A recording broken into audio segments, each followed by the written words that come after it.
Now, I can't imagine that is an easy strategy to stick to long term in a roaring equity bull market. Like, are you providing? Are you attempting to provide that as a stack, like as an overlay? Yeah, so this is where not many investors do it, but the investors that tend to do the best over time and tend to kind of be recognized in the industry are ones that are implementing this in some sort of portable alpha type of fashion.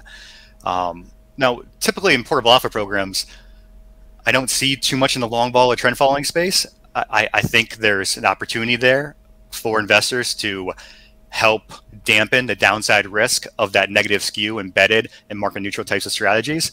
So, whether the split is a third, a third, a third across first responders, second responders, and diversifiers, or whether it's, hey, I want 60% in diversifiers, I want 20% in long vol and 20% in trend following.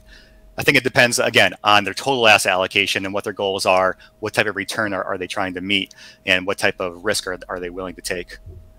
Where do you think about allocating to long short equity and long short credit? It seems to me that people think about those as alternatives, but they typically have sort of an average beta to the underlying of between kind of 0.6 and 0.8. So I've always thought that long short equity should be lumped in with equity and long short credit should be lumped in with credit. But a lot of institutions don't do that, is my understanding. Is that right? Yeah, that's where kind of long short equity, long short credit, it lives in no man's land because investors are never happy because it doesn't keep up with beta 1, right? And then on the downside, they lose more than what they would want them to lose because they think it's absolute return, or as a hedge fund, hey, you shouldn't lose money when the market goes down. And if you look at the HFRI index since its inception back in Jan 90 or so, and you take it through March of 2022, the beta of that index, the S&P, is about 0.35.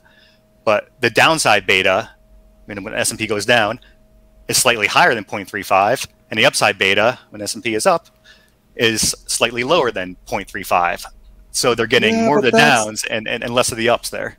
For sure. So that's definitely one of the challenges. But the other challenge is that the beta has increased over time, right? Because it's just been harder and harder to generate alpha. Yeah. And so, as you mentioned earlier, when it's harder to generate alpha, then you allow your beta to creep higher so you continue to print your performance fees, right? So it's whereas long short equity may have been a little bit more accretive from a diversification standpoint a decade or two ago, it now is kind of a much more of an equity proxy than a alpha proxy, at least if you look at the numbers over the last decade or so. And then credit's kind of the same. Long short credit's a little bit of a newer asset class, right? But or asset category, but has similar kind of characteristics.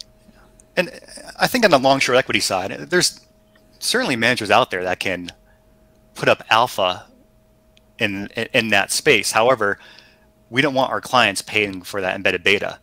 And unfortunately, the industry really hasn't come far enough yet to say, hey, to admit, hey, yes, we do have embedded beta here versus, this benchmark. And the benchmark should be representative of what they're actually, the universe that they're hunting in.